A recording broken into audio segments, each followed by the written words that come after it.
வணக்கம் நண்பர்களே, இன்னைக்கு வெள்ளிக்கிழமை வழக்கம் போல் நம்ம ஃபாஸ்டிங் டே தான். ஜூஸ் மட்டும் குடிக்க போகிறோம். மதிய வரைக்கும் ஜூஸ் குடிக்க போகிறோம். ஏன்னா நேற்று நைட்டு வந்து இரவு உணவு வந்து ரொம்ப குறைவாக தான் எடுத்துக்கிறாங்கனால நம்மளுக்கு வந்து இதுவே வந்து நைட்டும் கிட்டத்தட்ட ஃபாஸ்டிங் மாதிரி தான். ஸோ இப்போ வந்து மதியம் வரைக்குங்கிறப்ப கிட்டத்தட்ட வந்து ஒரு 20 ஹவர்ஸ் கிட்ட கணக்காயிரும். ஸோ அந்த 20 ஹவர்ஸ் ஃபாஸ்டிங் வந்து வாரம் ஒரு நாள் நம்ம வந்து கண்டிப்பாக ஃபாலோ பண்ணிகிட்ருக்கோம். இப்போ என்ன பார்த்திங்கன்னா, முதல்ல வந்து சுரக்காய் ஜூஸ் வச்சுருக்கோம். வழக்கமாக பார்த்திங்கன்னா சுரக்காய் ஜூஸில் வந்து சீரக மிளகு போட்டுருவோம், கொஞ்சம் உப்பு போடுவோம். இன்றைக்கி வந்து உப்பு போடல, உப்பு இல்லாமல் போடுறோம். ஏன் அப்படின்னு பார்த்திங்கன்னா, உப்பு வந்து ரொம்ப கெடுதலானதுங்கிறது எல்லாத்துக்குமே தெரியும். உப்பு வந்து நம்ம ரொம்ப ஒரு நாளைக்கு ஒரு 5 கிராமுக்கு மேலே எடுக்கக்கூடாது அப்படின்னு சொல்லி ICMR கைட்லைன்ஸ் பற்றி பேச நம்ம சொல்லியிருக்கோம்.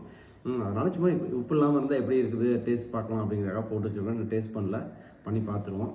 அடுத்து வந்து பார்த்திங்கன்னா, இது வந்து அத்திப்பழம் பவுட்ரு கொஞ்சம் இருந்தது. அதாவது பழத்தை காய வச்சு பொடி பண்ண பவுட்ரு இருந்தது. ஸோ அதை வந்து மிக்ஸ் பண்ணி போட்டிருக்கோம். தேங்காய் பாலோட மிக்ஸ் பண்ணியிருக்கோம். ப்ளஸ் அதோட வந்து கொஞ்சோண்டு நாட்டு வெல்லம் வந்து போட்டிருக்கோம். ஸோ இதுதான் மிக்ஸ் பண்ணியிருக்கோம். இனிப்பு எப்படி இருக்குன்னு தெரியல, கொஞ்சமாக தான் போட்டிருக்கோம். ஸோ முதல்ல இதை டேஸ்ட் பார்த்துருவோம்.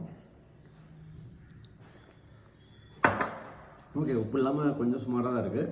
உப்பு போட்டால் கொஞ்சம் டேஸ்ட் குடிக்கிறதுக்கு நல்லாவே இருக்கும். ஆனால் உப்பு இல்லாமல் குடிக்கிறது ரொம்ப நல்லதுன்னு நான் நினச்சி உப்பு இல்லாமல் குடிச்சிட்ருக்கேன். ஓகே, அடுத்து வந்து இதுவும் ஒரு டேஸ்ட் பார்த்துருவோம்.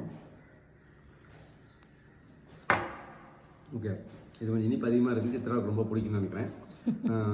அதனால் அடுத்த தடவை வந்து இனிப்பு கொஞ்சம் கம்மி பண்ணிக்கலாம். ஓகே.